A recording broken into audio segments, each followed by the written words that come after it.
Ассалому алайкум дӯстони азиз ва тамошобини сомонаи Рахш ТЖ. Дӯстони азиз, боз дар имрӯза навори якчанд намуд мошинои нав қабул кардем ки пешкашон мекунем бо нархҳои арзон. Агар шумо дар чунин мошиниҳои фурӯшӣ, хона, замин, квартира, ягон маҳсул, ягон техника, ягон фирма чӣ намуд реклама ки бошад, марҳамат сурат маълумота дар WhatsApp имо рекунем, дар видеои оянда фурӯшда рекламада мегузорем. Дар имрӯза навор ҳастад ки мошинои советскӣ бо нархҳои арзон, мерседесҳои объёмни, сечкаҳои простой, Toyota Corolla, Opel Duty ВАЗ 2110 ва дигар нам мошинои советскӣ ҳастанд ки бо нархҳои арзон баъри шумо видео кардем. Opel Caravan дигар нам мошинои арзонам ҳастанд. Барои видеонавори моро то охираш тамошо кунем, ба видеонавори мо лайк гузорен ва дар комментари нависед ки ба шумо чӣ хел мошинҳо дар акул ҳастанд, мо дар видеои оянда ҷудо карда пешкаштон мекунем. Курси имрӯза 1000 баробар аст ба 163 сомони навора сар мекунем. Марҳамат рафтем. Яка мошини фурӯши имрӯза ҳастад барадрон ВАЗ 2110 ҳастад ки соли бароишаш 1999 ҳастад ки ахирои мо қариб 2000 сом мехӯрад. Хоб бензин газ ҳардаш кор мекард, мотораш 1.6 литри простой, коробка механика, ҳолати мошин мега беҳтарин аст. Мошин мега 4 та электропакет дора барадрон, яъне ки доштаи на самом деле як сола ҳуҷҷат кардагӣ монитор, самбуфер, магнитофон ҳамаш ҳаста барадрон. Як сола ҳуҷҷат мега нав кардагӣ ҳастад, 4 та электропакет. Мошинча на хадо мегад, хайнам хел сайстеняй. Мошина мега срочно мега пул дар кор Москва мера, ба хотир арзон мефурӯшанд. Нархи мошина мега 16000 сомонӣ гуфтасе мега бо нархи арзон, бо амирам камтари дига мега муомила ва савдои хуба дорад. Мошинча барадрон мега 100% ягон ҷош камбудӣ надорад. Ина ҳам видеош ҳам суратош. Фақат мегирӣ газ метиҳӣ. Хоб айни ҳол барадрон қарор дорад дар шаҳри Истаравшанда. Кадоми шумо агар ай Душанбен, ай Кӯлобен, ай Қурған, ай куҷо бошен, мошина рафта аз пеш бинед савдо мешавад.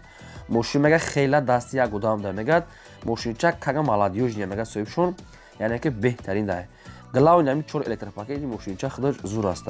Монитор як сола ҳуҷҷат, самбуфер, магнитофон ҳамаш созай. Ҷои пӯшидагиш ҳам гуфтагӣ нест ва хадавоям мега дорад. Хоб ин ҳами рақамош аст, рақамои TCL кор мекунад, марҳамат занг занед.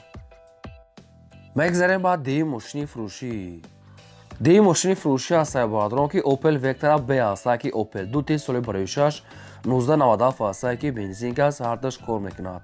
Мотораш мега 1.6 простой мега соҳибшон, коробкаш механика, ҳолати мошин мега беҳтарин аст. Мошин мега то моҳи декабр мега ҳуҷҷат дорад.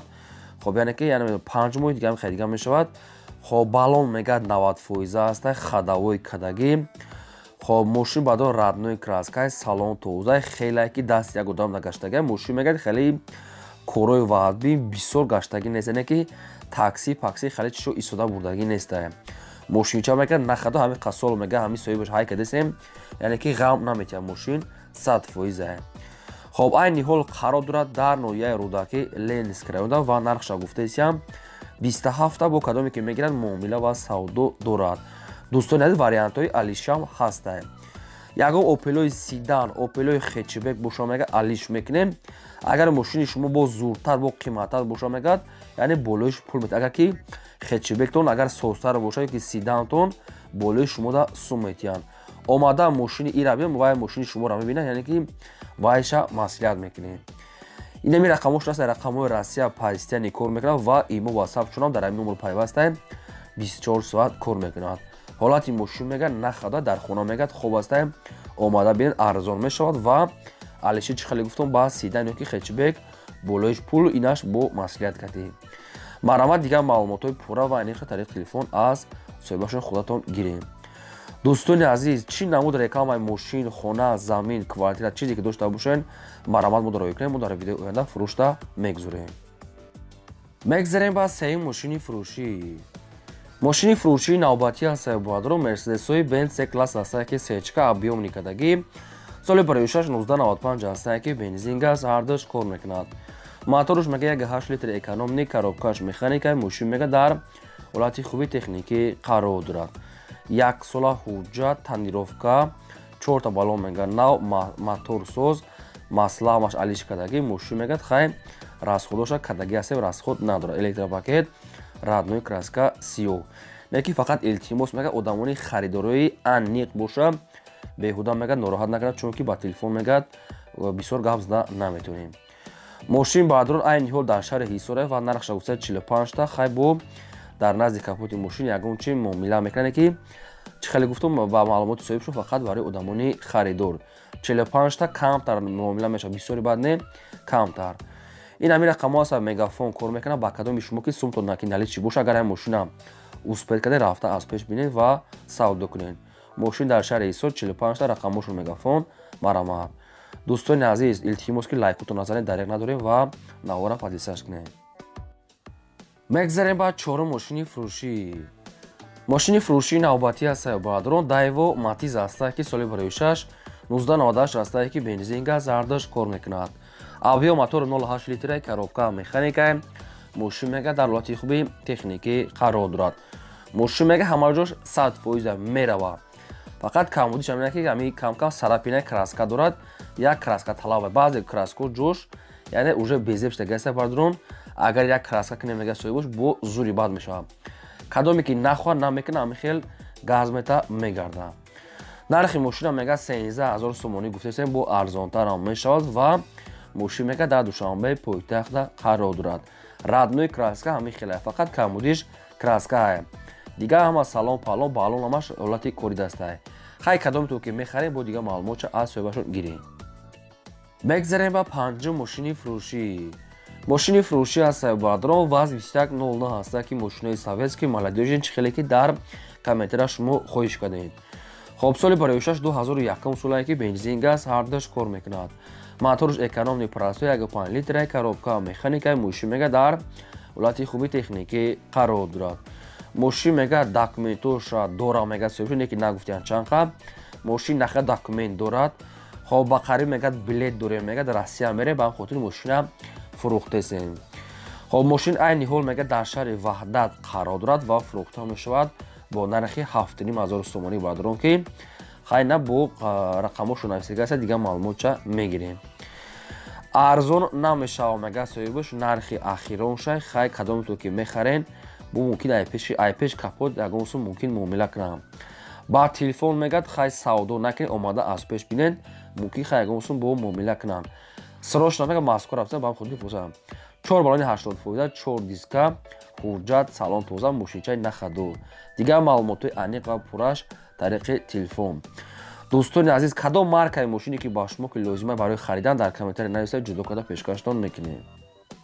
мегзарем ба шашум мошини фурӯшӣ. Toyota Corolla 1 ҳастаи баъдрон ки советои серебристи Европа соли 2006 солае ки сӯишфурӯш мегӯяд бензини холияе. мотор экономни простой 1.6 литраи коробка механикае. ҳолати мошин мега беҳтаринае. мошин баъдон Toyota Corolla 1 Европа ки Европа мошиношон яъне ки зур ҳастае. хоб задни камера, обогрев сидени, тонировка 6 моҳи дига, хоб кондитсионер, электропакет. мошин хай баъдрон ҳолаташ беҳтарин. агар ягон маълумотша ки мо нафаҳмида бошем ки хато бошад, бо ай соҳибшон бештар маълумотша мегирем. дар састани мошин мега гарантия мега беҳтарин ҳолатае. нархи мошина мега 72000 сомонӣ гуфтеса, бо арзонтарам мешавад ва мошин қарор дорад дар душанбеи пойтахта. ин ҳамин рақамошон ҳастае ва вилон кор мекунад. кадометон агар ки харидор ки бошен, агар ки сумтон тара бошен, марамат занг занем, бо муомила ва савдоша мега дар назди капоти мошин мекунем. дӯстони азиз, маълумотои мошина чанқа ки буд ки ба шумо фаҳмодем, хай бо дигар маълумотша худатон аз соҳибашон мегирем. мегзарем ба ҳафтум мошини фурӯшӣ. ҳафтум мошини фурӯшӣ ҳастаи баъдрон бояд яге ҳастае ки мерседесҳои C класс ки бо нархҳои арзон соли 2006 1995 ҳастае ки бензин газ ҳардаш кор мекунад. мотор 1.8 литраи коробка механика. ҳолати мошин мегад нахадвае. мошин 4 та балон мегад пачка, задагӣ пӯстагӣ надорад, 2 та электропакет. мошин мегад қариб ки объёмни кадаги ҳастаи баъдрон хадавоям дорад. монитор ҳамаш 100%. хоб срочно мегад пул дагакурад тоқа пул. мошин дар душанбеи айни ҳол нархаш 34000 сомонӣ ҳастае. кадоме ки мегирад бо арзонтарам мешавад. танҳо дар назди капот конкретна арзон ва муомилаша мекунам. хоб ин ҳамин рақамошон мегафон ҳастае. ба кадоми шумо ки лозим аст бисёр такрор намекунем. маҳрамат тамос гирифта бештар маълумотша гирем. мошин дар душанбе 34 000 сомон рақамошро мегафон. Дигар маълумот аз шумо. мегзарем ба ҳаштум мошини фурӯшӣ. Opel Astra F-1 баъдро ки дар кузофи караван светои сафед чихеле ки дар комментария бисёр шумо менависед, хоҳиш мекунед ки Opel-ои караван монем. дӯстони азиз, дар комментария чӣ намуди мошине ки шумо менависен, агар кадоми амуро мо ёфтем пешкаштон мекунем, кадомиша ки наёфтем бо хай иждат мекунем ва сабр мекунем. хоб соли бароиши караван 1993 бензин газ ҳардаш кор мекунад. мотор 1.6 литри простой, коробка механика. соистани мошин мега беҳтарин. ҳуҷҷатша мега нав кардагасем. соистани мошин мегад хай рабочий соистина мега соза мегад. яъне корта пеш мебарад. барои тарбуз кашидан, барои ягон қишлоқода мисол, барои борпур ё ягон таксидан обшим мешавад. мошин на хаду обши балоншам средни дискай худаш. хоб нархи мошин мега 16 000 сомони аст. бо арзонтарам мекунем ва мошин қарор дорад дар шаҳри Ҳисорда. марамат омода бинед мегам арзон ва муомила дорад. рақамошон мегафон аст. дигар маълумотои пурра аз соҳибашон. дӯстони азиз, боз такрор мекунем ки чӣ намуди реклама ки бошад, мошинаи хонаи заминаи квартираи великаи гова телефонаи рӯйкунем мо фурӯшта мегузорем. дар имзо навор ҳам мошини фурӯштани пешкаш докунем то видеои оянда.